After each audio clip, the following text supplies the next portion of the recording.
I znowu jesteśmy w słonecznej Italii, a tym razem udamy się na Passo di Stelvia, Stelviówką 38, drogą włoską. Z Mediolanu w kierunku na Borgamo i Bormio.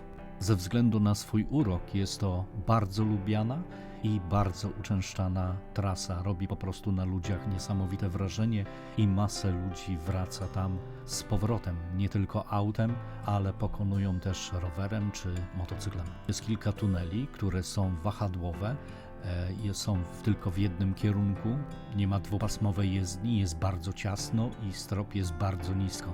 Intuicyjnie chowacie głowę, w ramionach macie wrażenie, że czupryną zawadzicie o sufit. Mimo tego, że podlot i zlot na Passo di Stelvia to niespełna 50 km, to droga rywalizuje o najpiękniejszą drogę w Europie z Transalpiną w Rumunii. 48 ciasnych zakrętów i bardzo często musiałem się zatrzymywać i doklejać się niemalże do ściany, żeby przepuścić auta, które jechały w przeciwnym kierunku. Jest to normalne na takich drogach, trzeba bardzo po prostu uważać.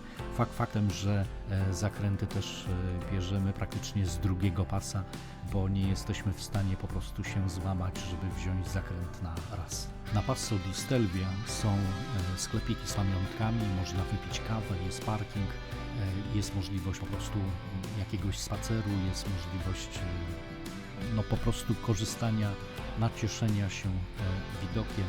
Film, kamera, nie ma żadnego problemu. Przełęcz robi wrażenie, po prostu wszyscy się zatrzymują.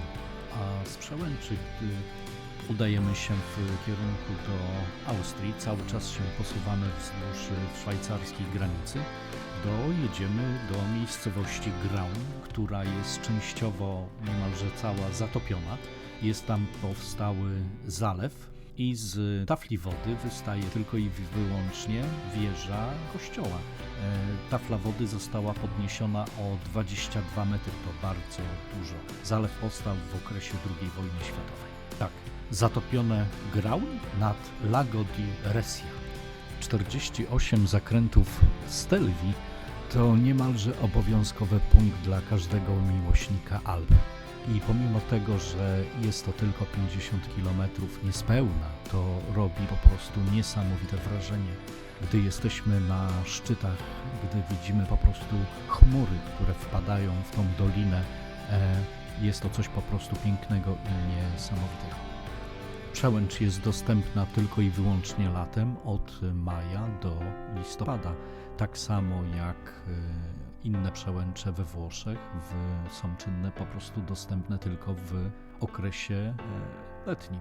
Mam tutaj na myśli oczywiście Val Seni, która również jest dostępna tylko i wyłącznie latem. A film z Val Seni jest również dostępny na moim kanale. Zapraszam. Rumuńska Transalpina to 148 km, też jest ulubionym, że tak powiem, ulubioną drogą motocyklistów. Ale tak to już jest, jeżeli chcesz zwiedzić jakikolwiek kraj, to nie możesz wybierać autostrad, tylko landówki, wtedy zobaczysz to serce kraju. Tak więc jeszcze raz, Przełęcz jest dostępna tylko i wyłącznie w okresie letnim, oferuje nam Lombardię, Szwajcarię i południowy Tyrol. Najwyżej położoną drogą przewozową w Europie. Otwarcie Przełęczy Stelvio przypada zazwyczaj na drugą połowę maja, natomiast zamknięcie na pierwsze dni listopada. Sprawdź warunki pogodowe na Przełęczy z kamer internetowych, żebyś nie zdziwił się, że dojedziesz do szlabanu z kłódką. Mnie to już kiedyś spotkało, także mówię po prostu z doświadczenia. Wszystkie recenzje o tej drodze są niemalże identyczne. Królowa Alp. Przełęcz gwarantuje niesamowite przeżycie. Pozycja ta jest obowiązkowa dla każdego miłośnika spinaczki, ale sprawdź prognozę pogody.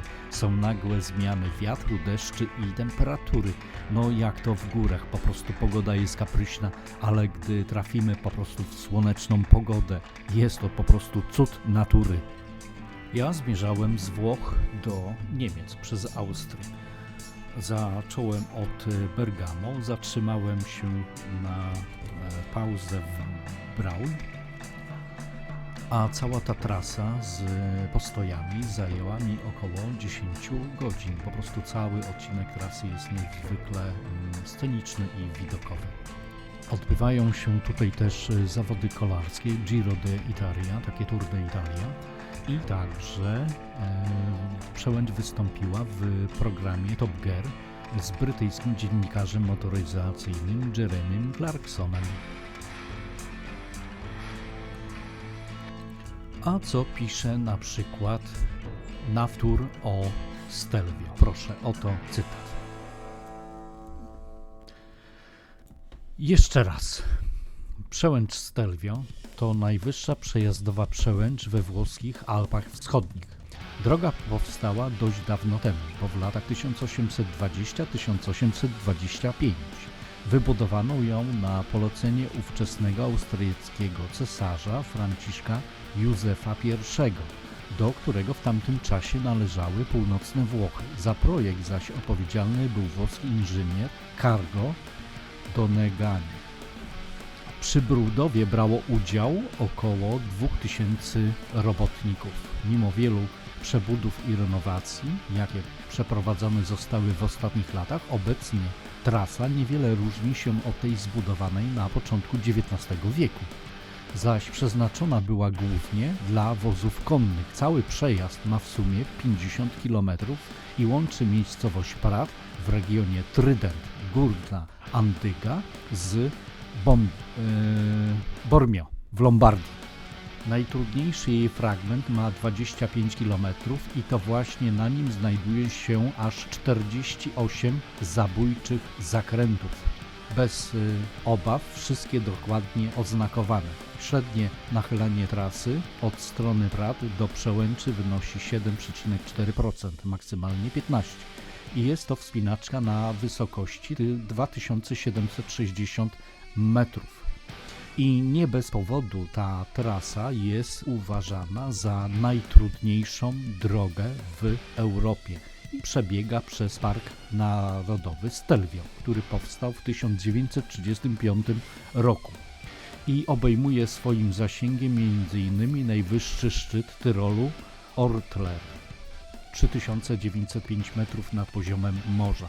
Park, jak i trasa posiada potężnie rozwiniętą infrastrukturę turystyczną, nie brakuje sklepów, hoteli czy pensjonatów.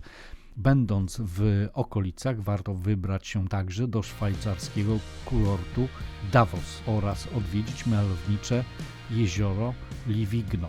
Bez dwóch zdań prawdziwym wyzwaniem jest przejazd całej trasy rowerem.